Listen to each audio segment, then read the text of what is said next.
The sun was beginning to sink behind the jagged hills when Jack McAllister rode slowly along the dusty trail. He had been wandering the frontier for weeks, living the life of a lone cowboy. His horse, a sturdy brown mare named Daisy, moved steadily, kicking up small clouds of dust with each step. Jack's wide-brimmed hat shadowed his eyes, and his face bore the hard lines of years spent under the sun and wind. Life on the frontier was never easy, but Jack liked it that way. He trusted himself more than anyone else. That evening, as he crested a small rise, he noticed something unusual. At first, it was just a flicker of movement near the edge of the desert, close to a cluster of thorny bushes. Then he saw her, a small figure huddled on the ground wrapped in a tattered blanket. She shivered as the wind whistled through the canyons.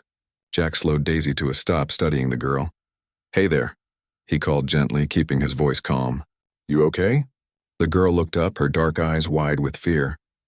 She didn't speak at first. Jack could see dirt smeared on her face and scratches along her arms.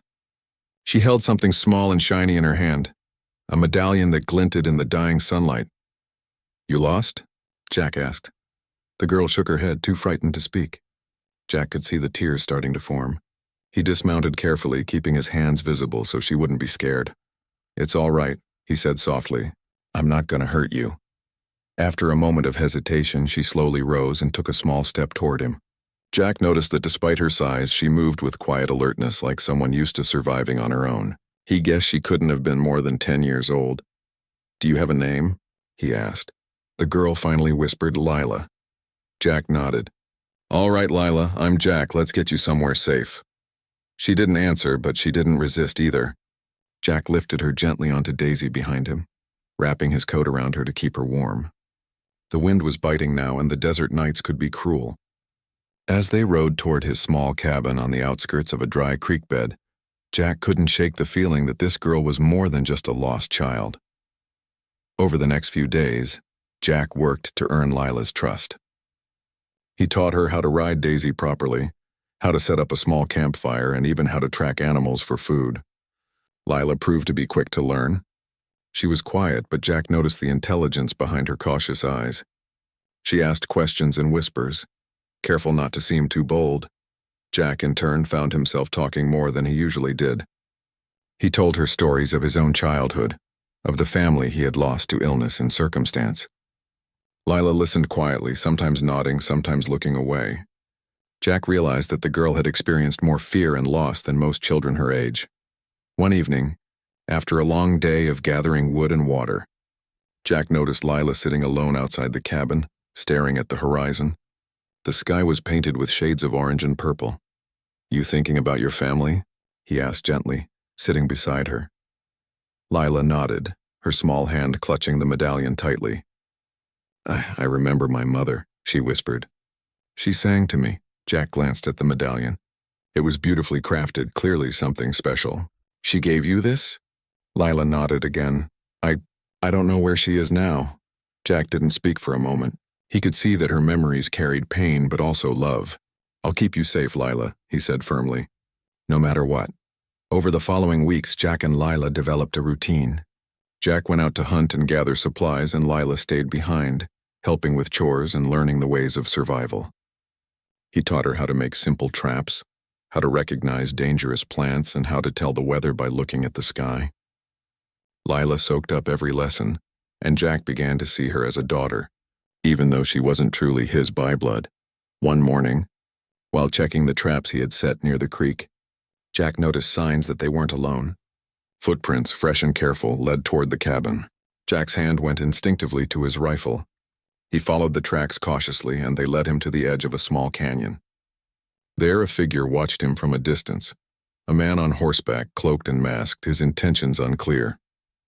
Jack rode back to the cabin quickly, keeping a careful eye on the stranger. Lila was sitting outside, playing with a small stick in the dirt. She looked up and smiled, unaware of the danger nearby. "Stay inside today," Jack said firmly. "Lock the door and don't come out until I say so." Lila nodded, obeying without question. Jack's mind raced. Who could be following them, and why? He had no enemies, at least none that he knew of, and yet something about the man's movement suggested more than a random traveler. That night, Jack kept watch by the window, rifle ready. The man had disappeared, but Jack could feel the tension in the air. Lila slept quietly, exhausted from the day's lessons and work, unaware of the danger lurking nearby. Jack thought about the girl's past, the songs she hummed, the medallion she clutched, the memories she whispered in her sleep. Everything pointed to something larger, something he couldn't yet understand. Days passed and Jack decided they needed to find answers. He couldn't keep Lila hidden forever. He needed to know who she was and where she came from. Jack packed a small bag with supplies, and at dawn, he and Lila set out toward the nearest settlement, a small town several miles to the north. The journey was not easy. They crossed rocky hills and dry riverbeds, their path dotted with cacti and thorn bushes. Jack noticed that Lila sometimes paused, listening intently to the wind or watching the horizon. She seemed to sense things he could not, a quiet alertness that reminded him of his own instincts. One evening, as they camped near a shallow stream, Lila grew restless. She began to hum softly, a melody that seemed familiar yet distant. Jack listened carefully. There was a sadness in the tune, but also strength. "Where did you learn that song?" he asked. "My mother," Lila whispered. She sang it when I was small." Jack nodded, understanding that there was more to this girl than he had realized. She had a past, a family, a life that had been torn apart, and somehow he knew finding the truth would not be easy. As they neared the settlement, Jack kept a careful eye out for signs of trouble. The stranger who had been following them might still be nearby, and the frontier was full of dangers. But Jack felt a fierce determination. He had found Lila, and he would protect her, no matter the cost. The town came into view at sunset, its wooden buildings bathed in orange light. Jack guided Daisy into a slow trot, keeping Lila close behind. They would find answers here, he hoped. Maybe someone would recognize the medallion or remember the girl who had been lost. And perhaps, Jack thought, they would discover that Lila's story was even bigger than he had imagined. That night, as they approached the town's outskirts, Jack felt a mixture of hope and unease. The frontier had always been unpredictable, full of dangers and surprises. But he had faced worse. He would face whatever came next, and he would do it with Lila by his side. Because she was no longer just a lost girl. She was someone worth protecting. Someone who had found her way into his heart. And Jack McAllister, lone cowboy of the Wild West, would not let anything take her away. As they entered the town, shadows lengthened across the dusty streets. Jack noticed curious eyes watching them, whispers floating through the air. Lila clutched his hand tightly, trusting him completely. Jack felt a surge of resolve. No matter what secrets the town held, no matter the dangers that lay ahead, he would uncover the truth and keep Lila safe. The medallion she carried glinted in the lantern light, a small shining key to the past she had lost. Jack knew deep down that the next days would change both their lives forever. And for the first time in years, he felt that life on the frontier might hold something more than just survival. It might hold family, hope, and a future worth fighting for. And so, with the wind whispering through the alleyways and the last light fading from the sky, Jack McAllister and Lila stepped into the town together, ready to face the mysteries and challenges that awaited them. Jack and Lila stepped into the dusty town, Daisy's hooves clattering against the wooden boards of the main street. The town was quiet in the late afternoon, the kind of quiet that often meant people were wary of strangers. Jack's eyes scanned the buildings, general store, blacksmith, and a small saloon with swinging doors. He had learned long ago that a town's mood could tell him a lot about what was happening beneath the surface. "Stay close," Jack whispered to Lila. She nodded, gripping his hand tightly, her dark eyes wide but trusting. Jack led her to the general store first. He had a hunch someone there might know about lost children or travelers who had gone missing. The store smelled of dried herbs, leather, and wood polish. An elderly man behind the counter looked up as they entered. He squinted at them, taking in Lila's small frame and Jack's rugged appearance. "Afternoon," Jack said politely. "I'm looking for information about a girl lost some years back. Goes by the name Lila." The man's eyes widened and he leaned closer. "Lila, you say? Little Apache girl?" Lila froze and looked at Jack. The man nodded slowly, pointing to a small photograph pinned to a wall behind the counter. Jack stepped closer and his heart skipped a beat. There, in the faded image, was a young girl who looked almost identical to Lila, standing beside a woman whose presence seemed to command the frame. Her hair was long, black and glossy, her eyes sharp and full of life, and her expression both gentle and strong. Is this her mother? Jack asked cautiously. The man nodded. Her name's Mika. Widowed some years back when raiders attacked. Lost her husband and daughter, got separated. She's been here in town, working and keeping to herself. Folks say she's strong but proud. Won't talk to strangers much. Lila gasped softly and clutched Jack's arm. That's her. Jack took a deep breath. All right, kid. Let's go meet her. They walked carefully toward the outskirts of town, where Mika lived in a modest wooden cabin, surrounded by a small garden and a few chickens pecking at the dirt. Mika herself was outside, her hands busy pulling weeds. She was taller than most women in town, strong and straight-backed, with a quiet authority that made even Jack pause.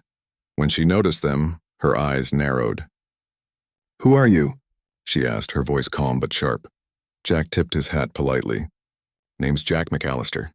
I found Lila near the desert, lost and alone. I've been taking care of her." Mika's gaze softened slightly as it fell on Lila. "Lila," she whispered. Her voice caught in her throat, and she took a careful step closer. Lila ran to her mother without hesitation, wrapping her small arms around Mika's waist. Mika held her tightly, tears spilling down her face. Jack watched quietly, giving them a moment he knew they needed. "I thought I'd never see you again," Mika said, her voice trembling. "I searched for you, but the desert—" "It's cruel," Lila whispered. "Jack brought me here. He said he'd keep me safe." Mika looked up at Jack, studying him carefully. "You?" she asked softly. "You took care of my daughter?" Jack nodded. "I did. And I will keep her safe as long as she needs me." There was a long pause. Mika studied him, then slowly she nodded. "Then you are welcome here. But understand this, Cowboy, if you ever hurt her, I won't forgive it." "I won't hurt her," Jack said sincerely. "Not ever." The tension melted into a quiet understanding. Mika had been wary of strangers for a reason. She had lost too much to trust easily. But she could see Jack's honesty in his eyes, and more importantly, the way Lila looked at him with love and trust. Over the next few days, Jack stayed with Mika and Lila, helping with chores and learning about their life. Mika taught Lila the traditions of their people, how to weave, how to cook traditional meals, how to respect the land. Jack watched quietly, learning too, realizing that there was strength in Mika's ways, a knowledge he had never experienced. Life began to settle into a new rhythm. Jack, Lila, and Mika worked together, laughed together, and shared stories of the past. Yet the frontier always carried danger, and Jack knew that the peace would not last forever. One evening, as the sun dipped behind the hills, Jack noticed signs that trouble was approaching. Tracks near the cabin indicated that outsiders were nearby, bandits or scavengers looking for trouble. He quietly moved to prepare defenses, knowing that Mika would insist on protecting herself and Lila if she sensed danger. When the intruders arrived, it was clear they underestimated this small family. 3 rough men on horseback tried to intimidate them, but Mika's eyes blazed with fury, and Jack's hand hovered over his rifle. Lila, though small, had learned quickly. She moved silently, helping her mother and Jack guide the intruders into traps they had set around the cabin. A brief confrontation erupted. Sticks, stones, and a few well-placed shots from Jack. The intruders, surprised by the cleverness and unity of the trio, retreated hastily, leaving the cabin and its inhabitants unharmed. Jack, breathing heavily, looked at Mika and Lila. They were safe. For now. The encounter forged a deeper bond between them. Mika respected Jack's bravery and quick thinking. Lila, proud of both her mother and her new father figure, hugged Jack tightly. "You kept us safe," she whispered. Jack smiled, feeling a warmth he had not felt in years. "Always," he said. In the days that followed, Jack learned more about Mika's past. She had been a skilled hunter and a respected member of her tribe. Her husband had been killed in a raid that scattered their people. Lila had been lost in the chaos, surviving on her own for months before Jack found her. Jack felt a deep respect for both women. Strength and courage flowed in their veins, and now he was a part of their lives. Mika, in turn, began to trust Jack fully. She invited him to share meals, to learn Apache customs, and even to teach Lila some of the skills he had mastered. The small cabin became a place of learning and love, where human ingenuity and Apache tradition met. Jack discovered that family was more than blood. It was trust, loyalty, and courage. One night, under a sky full of stars, Jack sat outside with Mika and Lila. They were quiet, watching the fire crackle, the desert wind gentle against their faces. Lila was dozing against Mika's shoulder, exhausted from the day's activities. "You've done more than I could have hoped," Mika said softly, her eyes reflecting the firelight. "For her, for all of us. You've shown courage, kindness, and wisdom." Jack shrugged modestly. "I just did what anyone would do. She needed help, and I wanted to make sure she was safe." Mika smiled faintly. "Not everyone would have done what you did. Most would have turned away. You are different, Jack McAllister." Jack looked at Lila, sleeping peacefully. He realized that she had changed him too, made him softer, more patient, more aware of what mattered in life. He had spent years wandering alone, and now he felt a sense of purpose he had not known in a long time. The next morning, life returned to its rhythm.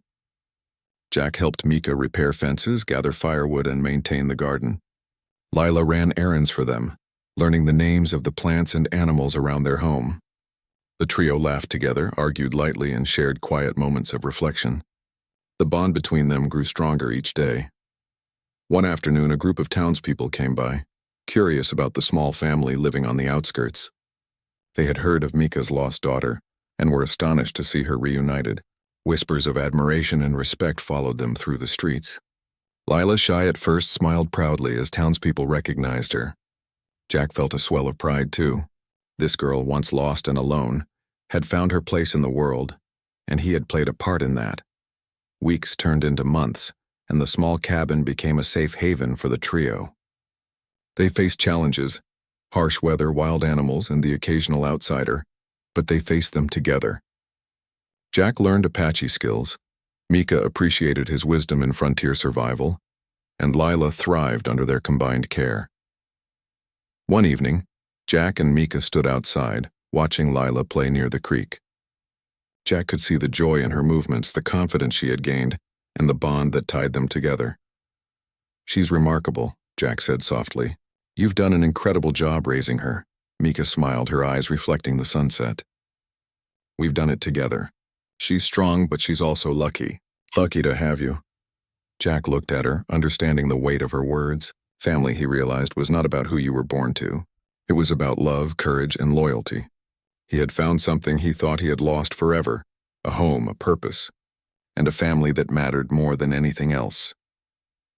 As night fell over the desert, the three of them sat together by the fire, sharing stories, laughter, and quiet moments of reflection. The stars above seemed brighter, the world calmer.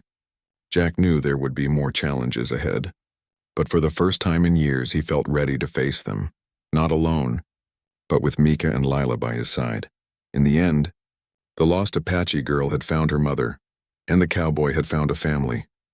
Together they were stronger than anything the frontier could throw at them.